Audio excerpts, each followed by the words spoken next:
Hello friends, welcome to my channel. ఎలా ఉన్నారు అందరూ? బాగున్నారా? నాకు కామెంట్స్లో చెప్పండి. నిన్నటి వీడియోలో న్యూయార్క్ ట్రిప్కి వెళ్ళాము అని చెప్పాను కదా. డే 1 వీడియో పోస్ట్ చేశాను కదా నేను నిన్న. ఈరోజు మేము డే 2లో ఏమేమి చూసాము అనేది మీకు చూపిస్తున్నాను, చూసేసేయండి.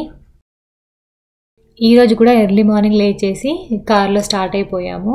అక్కడ పార్కింగ్ దొరకడం కొంచెం కష్టం అనమాట. మనం పార్కింగ్ ఒక దగ్గర చేసి మొత్తము వాకింగ్లోనే చూసేసామన్నమాట. వాకింగ్ చేయాల్సింది చాలా ఉంటుంది.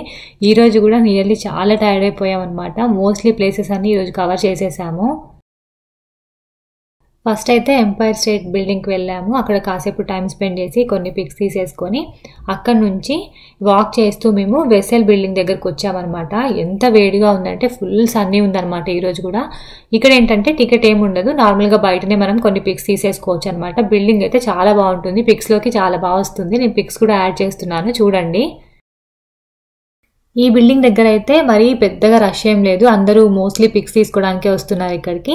కూర్చోడానికి కూడా అంత ప్లేస్ ఏం లేదనమాట. మేము ఫుల్ టైర్డ్ అయిపోయాం కదా, సైడ్కి అలా కాసేపు కూర్చొని స్టార్ట్ అయ్యామన్నమాట. ఇంకా ఈ బిల్డింగ్ అయితే చూడడానికి అయితే చాలా బాగుంది. పిక్స్లో చూసారు కదా మీరు.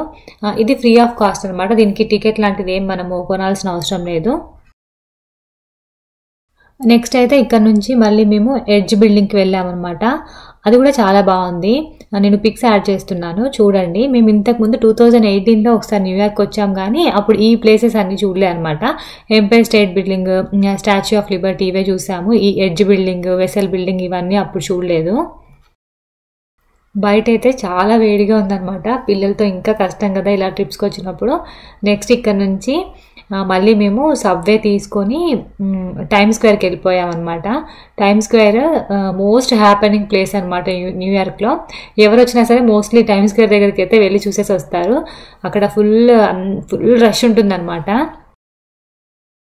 అక్కడ పెద్ద పెద్ద స్క్రీన్స్ పెట్టేసి అన్ని అడ్వర్టైజ్మెంట్లు వేస్తూ ఉంటారు. జనాలందరూ అక్కడే ఉంటారనమాట. అసలు ఇవన్నీ చూసుకునేసరికి ఈవినింగ్ అయిపోయింది. ఈ టైమ్ స్క్వేర్ కూడా నైట్ టైమే బాగుంటుంది అనమాట. మార్నింగ్ కన్నా కూడా నైట్ చాలా బాగుంటుంది.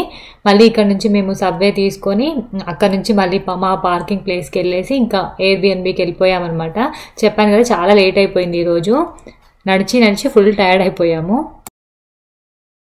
ఇంకా నెక్స్ట్ రోజు అయితే మార్నింగ్ ఒక టెంపుల్కి వెళ్ళాము. టెంపుల్కి వెళ్ళేసి టెంపుల్ చూసేసుకొని దగ్గరలో ఏదో arcade games place, kids place ఉంటే అక్కడికి వెళ్ళి కాసేపు టైం స్పెండ్ చేసామన్నమాట. ఇంకా నైట్ అయితే ఈ న్యూజెర్సీ స్కైలైన్ చూడడానికి వెళ్ళామన్నమాట. ఎక్స్చేంజ్ ప్లేస్ అని ఉంటుంది అక్కడ. ఆ స్కైలైన్ వ్యూ చాలా బాగుంటుంది అనమాట నైట్ టైము. అది అక్కడ ఒక 15 to 20 minutes స్పెండ్ చేసి కొన్ని ఫొటోస్ తీసుకొని ఇంకా వెళ్ళిపోయాము. రేపు మార్నింగ్ మాకు చికాగోకి ఫ్లైట్ అనమాట. ఇంకా ఇక్కడ స్కైలైన్ చూసారా ఎంత బాగుందో, అసలు లైట్స్ తోటి చాలా బాగుంది కదా. చికాగో స్కైలైన్ కూడా చాలా బాగుంటుంది. నేను 2018లో అప్పుడు వీడియోస్ పోస్ట్ చేసేటప్పుడు చికాగో స్కైలైన్ కూడా వీడియో పోస్ట్ చేశాను కదా. అప్పుడు ఎవరైనా చూసిన వాళ్ళు ఉంటే నాకు కింద కామెంట్ పెట్టండి. ఇదనమాట ఈరోజు వీడియో. మా 4 days ట్రిప్ అయితే అయిపోయింది. మళ్ళీ రేపటి వీడియోలో మళ్ళీ కలుద్దాం. బాయ్.